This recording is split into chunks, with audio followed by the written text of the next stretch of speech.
What's going on, everyone? Welcome back to the Inner Sanctum YouTube channel. And today we're going to be talking about Steve Smith and his revived T20 performances. His career was in the balance at the start of last year. He wasn't really selected in the T20 World Cup. And when I talk about his career was in the balance, I'm talking about his T20 career. We know how exceptional he is in test matches and ODIs, but for him to step up in the Big Bash over the last couple of weeks, and particularly put in performances where he scored massive amounts of runs, it's definitely been such an impressive um, attitude that he's had, and definitely something that's perked a lot of ears up. A lot of people are listening, a lot of people are talking about Steve Smith, a lot of people are watching Steve Smith, and he's been such a blessing not only for the Big Bash, but for the Sydney Sixers, but also for T20 cricket, because he's bringing people back. And we talked about how Big Bash has had such an improvement in terms of audience and viewership over the last few weeks, and this tournament in particular. I think he's been a key part of that, and it dives so much deeper into not just his form, but cricket in general, T20 cricket in general. So I think his career has been revived in such a way that now he's putting his hand up for a lot more than just a selection. So let's dive into it and talk about Steve Smith and his revived T20 career. So I did mention just before that he wasn't selected, first selected in the World Cup. He played a couple of games when it was hosted here in Australia, but never really had an impact on the team. And it was very weird seeing him in an orange vest bringing out water and Gatorade. So I feel like that probably hurt him a little bit. And for him to step away, we saw him say, "I am back, baby," in the ODIs, and he was definitely putting in great performances.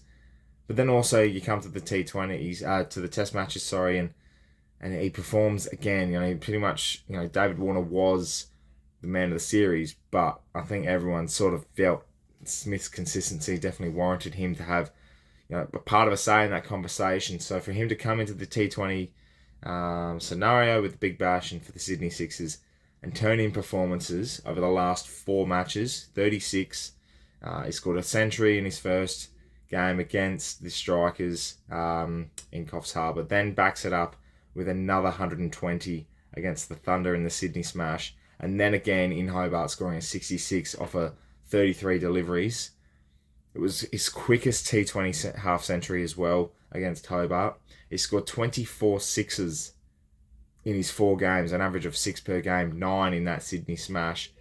It's just undeniable, his form. The way he has put himself in such a position that's been able to get everyone talking and get him back in that selection conversation is just really, really a professional yet entertaining look for T20 cricket and for himself. I think one of the key factors as well that he's been able to do all of this with is opening the batting. He's been opening the batting with Felipe, and they've been able to score quick runs in opening partnerships and really set a concrete foundation for the Sixers to go on to make big scores. And I feel like he's been able to really open himself and has all this space in the field. Obviously know with the fielding restrictions in the first 6 overs, you're either going to get out with a poor shot, a very good ball, or you're going to make runs. Like, there's your 3 clear options, and yes, that's quite standard for cricket, but there's not as much pressure when you have that field.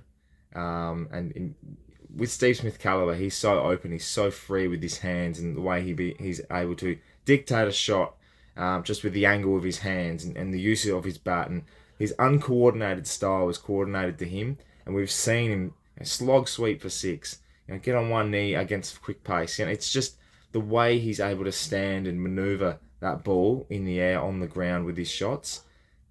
As an opening batsman, that is putting the pressure back onto the opposition. It causes them to think, causes them to question their scenarios, and I think that's what Australia needs in T20 cricket, in their international team.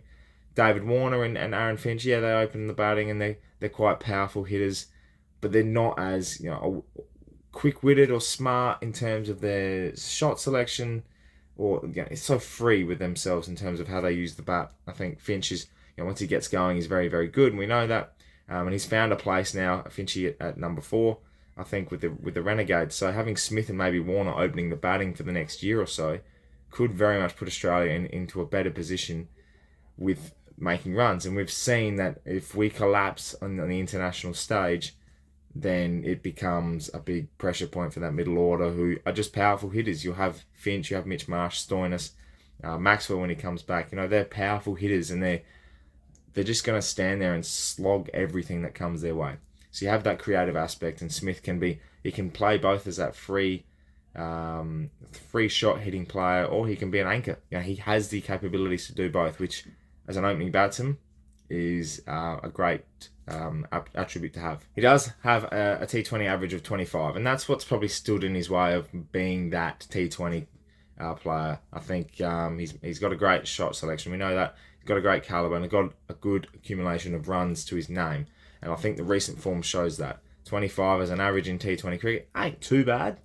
But if it's something that's going to hold you back, it's going to be that. And I feel overall, this reinvention of a T20 cricketer coming into the next batch of international games, tours, it's. I think Smith is the opening batsman. I think Smith is the big T20 cricketer we need now with Maxwell injured. I think it's his moment, and it kind of feels like that. I think he feels that as well. Australia need a T20 cricketer. He's proving a point to himself that he can play all forms of the game. He's the best in-form player at the moment in all forms of cricket. I think overall he's going to have that massive impact in T20 cricket. It's very hard not to select S. Smith on your selection sheet. So I feel overall his case right now is I just want to play cricket, no matter what the form is.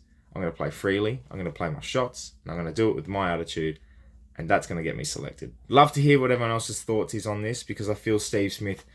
We know personally, I love Steve Smith.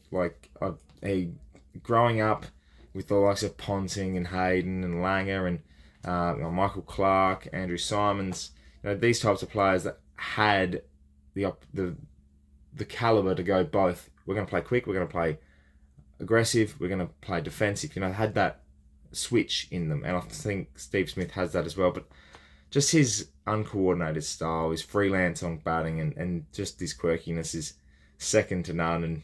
And watching him play cricket is sensational. I think he's very much got an opportunity to stand opening with David Warner, whoever he opens in T20 cricket, and he's going to take Australia and T20 cricket itself to the next level and produce people and viewership, and it's going to be a reinvention of T20 cricket based solely on how Steve Smith is playing. It's a wild thought, but to see that from one player, that's how much of a difference he's making. So yeah, everyone watching for the Inner Sanctum, make sure you subscribe to the channel for plenty more videos on cricket, any other sport you like. We're going to be producing them across 2023, so make sure you jump on board for the channel.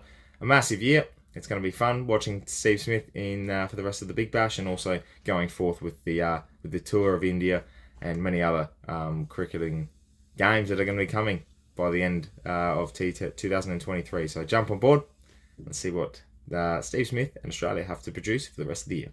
Thank you very much for watching.